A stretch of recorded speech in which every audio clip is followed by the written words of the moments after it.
भारतीय जनता पक्षाचे जिल्हा सचिव आणि मराठा क्रांती मोर्चाचे आमचे वरिष्ठ असे पदाधिकारी मामा रंधवे उर्फ विलास रंधवे यांनी आज विश्वनाथ भोईर यांच्या निवासस्थानी या ठिकाणी प्रवेश केलेला आहे। त्यांना भगवा ध्वज घेऊन आम्ही त्यांचा शिवसेनेत या ठिकाणी स्वागत केलेलं आहे।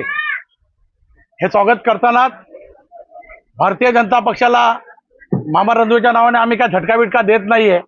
मामा रंधवे आमच्या खांद्याला खांदा लावून देणारा कार्यकर्ता पहिल्यापासूनचाच आहे आणि त्यामुळे हा काही युतीतला हा प्रश्न नाहीये। पण भारतीय जनता पक्षाचे कल्याणातले स्थानिक नेते ते स्वतःला नेते समजून घेतात। मागच्या वेळी 2019ला विश्वनाथ भोईर यांच्या विरुद्ध त्यांनी अपक्षाची निवडणूक लढवली आणि युती धर्म पाळला नाही। हे युती धर्म पाळला नसल्यामुळे यावेळी सुद्धा नरेंद्र पवार भारतीय जनता पक्षाचे लोकांना घेऊन अनेक प्रकारच्या सहली आयोजित करत आहेत, अनेक प्रकारचे कामं करत आहेत आणि युती धर्म न पाळता या ठिकाणी अपक्ष उमेदवारीची तयारी ती त्यांनी जोरकसपणे या ठिकाणी चालू केलेली आहे। ते वरिष्ठ नेत्यांना त्यांच्या कळावी भारतीय जनता पक्षाच्या।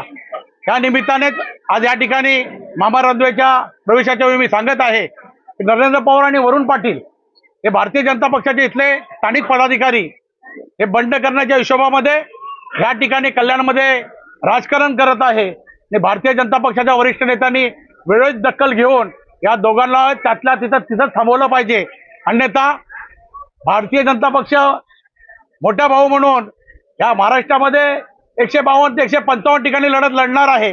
अशा पद्धतीने भारतीय जनता पक्षाने माननीय मुख्यमंत्री एकनाथ शिंदे साहेबांच्या जर पाठीमागून सुरा फोकण्याचा प्रयत्न केला तर मात्र शिवसैनिक महाराष्ट्रातले कदापि हे सहन करणार नाही आणि कल्याणचे शिवसैनिक तर बिलकुल सहन करणार नाही। बनकोरे मागच्या वेळेचा निवडणुकीचा आम्हाला अनुभव आहे आणि 2019 साली एकत्र अशा आमच्या शिवसेना पक्षामध्ये अशा पद्धतीचं राजकारण करण्यात आलं आहे।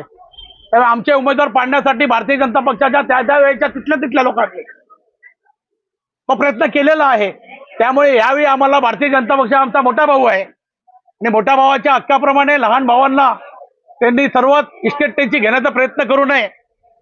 आमच्या आमदारांना जे शिंदेसाहेब आम्हाला जेवढ्या जागा सोडतील त्या जागा शिंदेसाहेब ज्या लढतील ते युती धर्म म्हणून भारतीय जनता पक्षाच्या निवडून आणण्याचा प्रामाणिक प्रयत्न केला पाहिजे। पण तसा प्रयत्न मात्र स्थानिक लेवलला होत नसल्यामुळे आम्ही आपल्या माध्यमातून भारतीय जनता पक्षाच्या वरिष्ठ नेत्यांना हा इशारा देतोय की आपण वेळीच ही बंडखोरी थांबवा। जय हिंद, जय महाराष्ट्र। सैनिक सहन करणार नाही याचा अर्थ तर या ठिकाणी बंडखोरी झाली तर आमच्याकडे कल्याण पूर्व सुद्धा आहे, डोंबिवली सुद्धा आहे, मुरबाड सुद्धा आहे। हे माझ्या अखत्यारीतले आहेत आमच्या कल्याण शिवसैनिकांच्या। या ठिकाणी सुद्धा बंडखोरी होऊ शकते हा सूचक इशारा या ठिकाणी मी त्यांना देत आहे। जिल्हा प्रमुखांनी इशारा दिलाय जर कल्याण पश्चिममध्ये बंडखोरी केली तर आमच्याकडे डोंबिवली, मुरबाड आणि कल्याणपूर्व मतदारसंघ आहे। तुमचं नाव सुद्धा घेतलेलं आहे, काय सांगाल? जिल्हा प्रमुख अरविंद मोरेंनी जे विधान केलेलं आहे हे महायुतीमध्ये मिठाचा खडा टाकण्याचं काम अरविंद मोरे करतोय की काय असा माझ्यासमोर प्रश्न आहे। कोण कोणाच्या पाठीत खंजीर खुपसतंय? मोदी साहेबांच्या पाठीमध्ये खंजीर कोणी खुपसला भिवंडी लोकसभेमध्ये? याचा असेसमेंट करणार का तुम्ही? किती लोकांनी तुमच्या लोकांनी काम केलं इथे? किती लोकांनी कपिल पाटील साहेबांच्या विरोधात काम केलं? अनेक पुरावे दिलेले आहेत आम्ही। तुम्ही पाठीत खंजीर खुपसण्याची भाषा करू नका, कारण ते कामं तुम्ही जास्त चांगली करतात। तुम्ही पहिले सुधरा, नंतर भारतीय जनता पार्टीला मार्गदर्शन करा। भारतीय जनता पार्टी कधीही गद्दारी करणार नाही। भारतीय जनता पार्टी महायुतीचा धर्म पाळणार।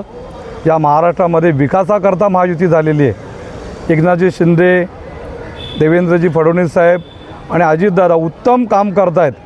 त्यामुळे महायुतीमध्ये जो निर्णय होईल तो निर्णय भाजपला जसा लागू आहे तसाच शिवसेनेला, राष्ट्रवादीला देखील लागू होतो। त्याच्यामुळे अशा प्रकारची फालतू विधानं करू नका अशी माझी विनंती आहे अरविंद मोरेंना आणि त्यांच्या सर्व समर्थकांना। पण